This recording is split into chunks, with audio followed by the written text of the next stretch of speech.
Рахмат, кийинки сөз Осмонов Айбек Жапаровичке берилет. Баяндамачы азыр жогоруда баяндамаңызда айтып кеттиңиз да, Ош шаары боюнча таза сууда бизде эч кандай көйгөй жок деп. Туурабы? Баяндамаңызда айтып кетпедиңизби? Мен бул жактан. Бүгүнкү күнгө карата ошондой маалымат беришкенде. Эми угуп туруңуз, ошондой маалымат берсе, ошол маалыматты силер карап, чыныгы элдин жашоосуна карабайсыңарбы? Биз канча айтып келебиз бул жерден, Ош шаарында жамгыр жааганда эле таза суу жок болуп калат деп. Ушул күндө да толук чечилип бүтө элек. Мына шаардык Ош шаарында жакшы деген бир вице-мэр бар, биздин Сонубек деген.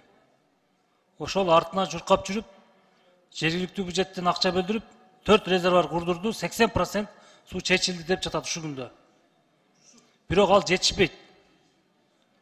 Ушуга урматтуу Алмазбек Акынжанович, сиз дагы жазып алсаңыз да, биз сөзсүз түрдө республиканский бюджеттен бөлүп беришибиз керек. Дагы 4 резервуар курбасак, Ош шаары таза суу менен камсыз болбойт. Ош шаарын өзүңөр билесиңер.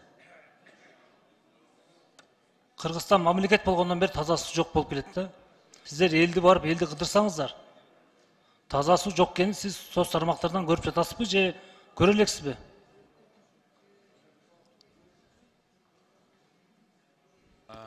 Айбек Жапарович, биз азыркы учурда 1042 айылда таза суу боюнча проблемабыз бар да.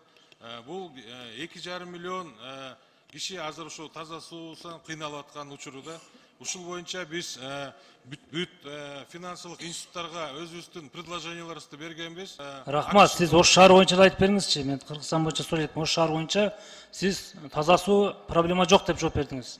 Көйгөй жок деп. Бирок көйгөй бар. Ону көрүп турасыз. Ошону моюнга аласызбы?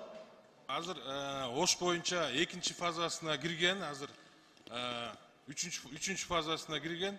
Азыр ошол боюнча да жумуштарды алып барабыз. Мындай да, Ош шаары боюнча жакшы караңыздар. Мына Папан суу сактагыч боюнча ушул күндө жогоруда айтып кетти, 40 000 куб бар депчи. Өзү негиз Папан суу сактагычында 150 000 кубтан азайган эмес да. Бул деген 4 эсе азайып кетти деген менен барабар да. 35 000 болгондо уже ылай суу алып калат. Туурабы? Жооп берип койсоңуз.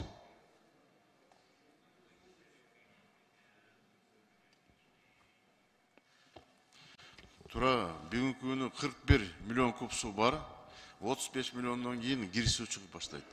Ошон үчүн азыр канча суу кирсе, ошону биз Сууатка беребиз, Ош шаарына да беребиз, берип атабыз. Мына Папан суу сактагыч боюнча дагы сууларды максатсыз агызып жиберип азыркы күндө жетишпей жатат да.